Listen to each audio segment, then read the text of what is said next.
qandli diabetga moyillik bo'ladigan bo'lsa, jigar tiklanadimi yoki yo'qmi? Organizmdan virus chiqib ketdi. Birinchi marta 1989-yil gepatit C virusini 6 ta turi bo'ladi.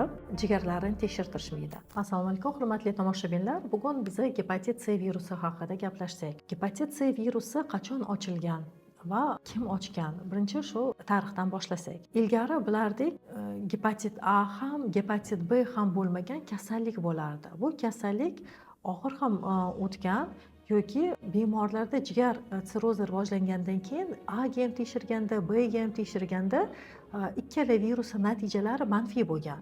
Olimlarni qiziqtirdi. Qanday viruslar borki, ular ham jigar sirrozini chaqira oladigan virus. Birinchi marta 1989-yilda Michael Houghton yangi virusni aniqladi va u virusni gepatit C virusi deb qo'ydi. Chunki gepatit A virusi bor edi, B virusi bor edi, keyin C virusi deb nomlashdi yangi virusni. Va 2020-yilda Nobel mukofotini Michael Houghton, Harvey Alter va Charles Rees olimlar olishgan. Fiziologiya va tibbiyot bo'yicha Nobel mukofotiga sazovor bo'ldilar ular. Va 89-yildan keyin shu virus, gepatit C virusini aniqlash uchun yangi testlar ishlab chiqarildi. Hozirgi kunda biz ishlatayotgan immunoferment analizi yoki polimeraza zanjir reaksiyasi, qondagi virusni aniqlaydigan testlar ishlab chiqarishi yo'lga qo'yilgan.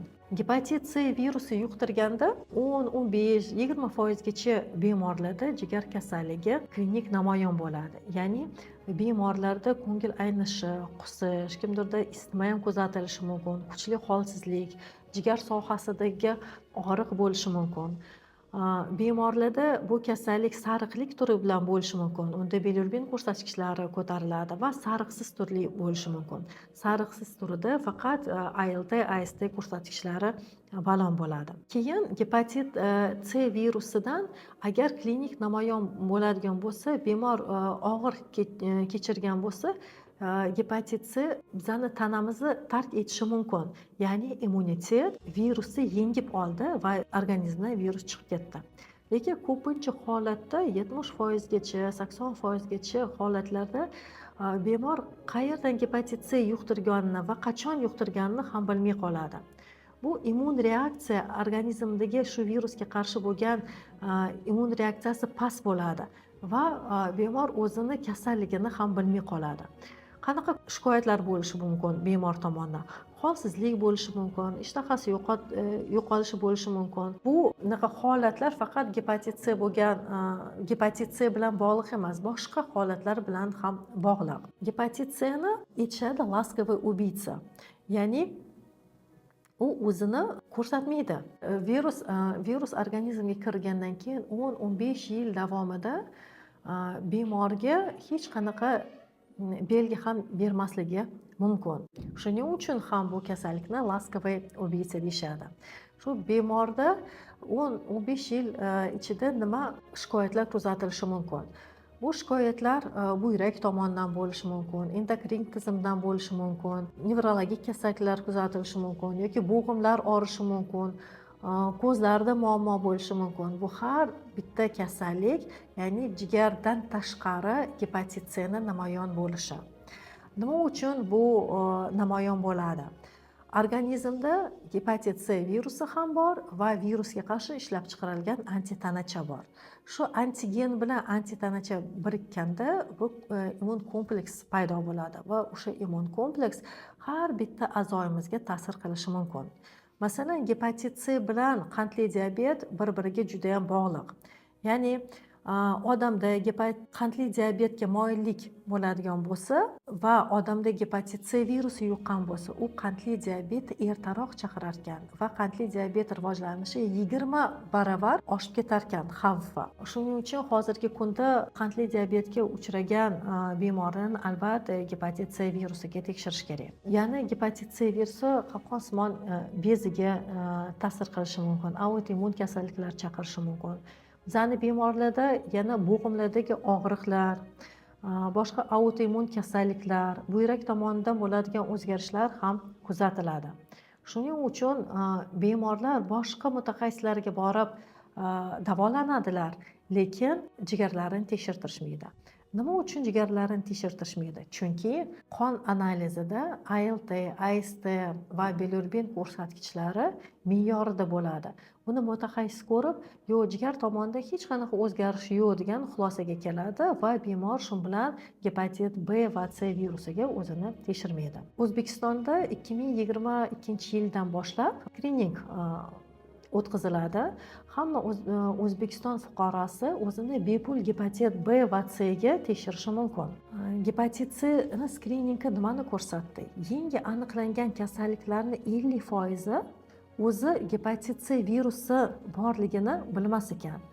Uni poliklinikaga murojaat qilganida, bepul tekshirganda aniqlanib qolgan va keyinchalik mutaxassislarga murojaat qilgandan keyin aniqlanganki, bu bemorda anchadan beri shu virus bor ekan, lekin o'zini namoyon qilmagan. Shuning uchun bemor hech qachon shifokorga murojaat qilmagan va gepatit C ga qarshi dori qabul qilmagan. Gepatit C virusini 6 ta turi bo'ladi va har bitta turiga alohida immunitet rivojlanishi mumkin. Masalan, bemor birinchi genotip bilan kasallangan bo'lsa, va tuzalgan bo'lsa, u keyinchalik ikkinchi, uchinchi va boshqa genotiplarni yuqtirishi mumkin. O'zbekiston hududida eng ko'p tarqalgan genotip 1B genotip hisoblanadi. 70% bemorlarda shu birinchi B genotipi aniqlanadi. Ikkinchi o'rinda uchinchi genotip turadi, keyin ikkinchi genotip. Lekin chet elda yoki chet el fuqarosidan virusni yuqtirgan bo'lsa, 4-chi, 5-chi va 6-chi genotiplar ham uchrab turishi mumkin. Dunyo miqyosida gepatit C dan xoli bo'lgan mamlakat faqat Misr. Ikkinchi o'rinda Gruziya. Butunjahon Sog'liqni saqlash tashkiloti 2030-yilgacha maqsad qo'ydi butun dunyoda virusli gepatit C ga qarshi kurash chora-tadbirlarini olib borish va mamlakatlarda gepatit C virusini bartaraf qilish. Hozirgi kunda O'zbekistonda nima amaliyot bor? Hozirgi kunda O'zbekiston fuqarosi o'zini bepul gepatit C ga tekshirishi mumkin va bepul dorini fuqaroga agar gepatit C virusi aniqlansa, bepul dori beriladi. Bu dorilar juda ham samarali deb hisoblanadi. 2014-yilda ikkita amerikalik olim gepatit C ga qarshi to'g'ridan-to'g'ri ishlaydigan dorini ixtiro qilgan. 2014-yilgacha bemorlarimiz interferon terapiyasi, ribavirin degan kabi dorilar bilan davolangan va ularning samarasi kam bo'lgan. 20% dan 60% gacha va dorilarning nojo'ya ta'sirlari juda ham ko'p kuzatilgan. 2014-yildan boshlab yangi dorilar ixtiro qilingandan keyin butun dunyoda gepatit C ni samarali davolash natijalari ko'rindi. Va 2015-16-yildan boshlab O'zbekistonga ham bu dorilar kirib keldi va bemor 12 hafta dorini qabul qilganda va to'g'ri qabul qilganda bemorlarda 95-98% da virus organizmdan chiqib ketadi. Yana PCRda, polimeraza zanjir reaksiyasida qonda virusni RNKsi aniqlanmaydi. Lekin immunoferment analiz qilganda bemorda qonida shu virusga qarshi anti-HCV degan antitanachalar organizmda umrbod saqlanib qoladi. Hozirgi kunda ko'p keladigan savollardan biri, doktor, mana virusga qarshi dori ichdim, lekin yana bir marta analiz topshirganimda boshqa sabablar, operatsiya kirayotganda yoki profilaktik o'zini tekshirganda yana gepatit C virusi bor deb qonda analiz shuni ko'rsatyapti deb murojaat qilishadi. Endi aytish kerak, gepatit C virus qonda borligini faqat polimeraza zanjir reaksiyasi ko'rsatadi. Immunoferment analizda antitanachalar umrbod saqlanib qoladi. Savol beriladi, virusga qarshi dori ichgandan keyin butunlay jigar tiklanadimi yoki yo'qmi? Ha, albatta. Birinchidan, davoni olishdan oldin jigar holatiga qarashimiz kerak. Va bemorda yana yondashuv boshqa kasalliklar bormi yoki yo'qmi? Agar bemorda surunkali jigar kasalligi bo'lsa, ya'ni sirrozga o'tmagan bo'lsa, jigar butunlay ham tiklanishi mumkin, lekin u bir kunda emas, oyda emas, balki bir necha yilda tiklanish kuzatilishi mumkin. Agar bemorda jigar sirrozi rivojlangan bo'lsa va jigar sirrozi paytida bemorga dori beradigan bo'lsak, bitta 3 ta ssenariy bo'lishi mumkin. Ya'ni birinchisi va ko'p kuzatiladi, jigar sirrozi ham bartaraf bo'lishi mumkin. Jigar sekin asta tiklana boshlanadi va asorat qoldirmaydi. Ikkinchi holatlarda jigar sirrozi shu holatda qolib ketadi. Ya'ni bemorni jigari yomonlashishi ham kuzatilmaydi yoki tiklanish juda ham sekin bo'ladi. Bu ham yaxshi natija. Uchinchi holat, bemorda jigar sirrozi rivojlandi va asoratlar rivojlanishi boshlanishi stadiyasiga ham kelgan.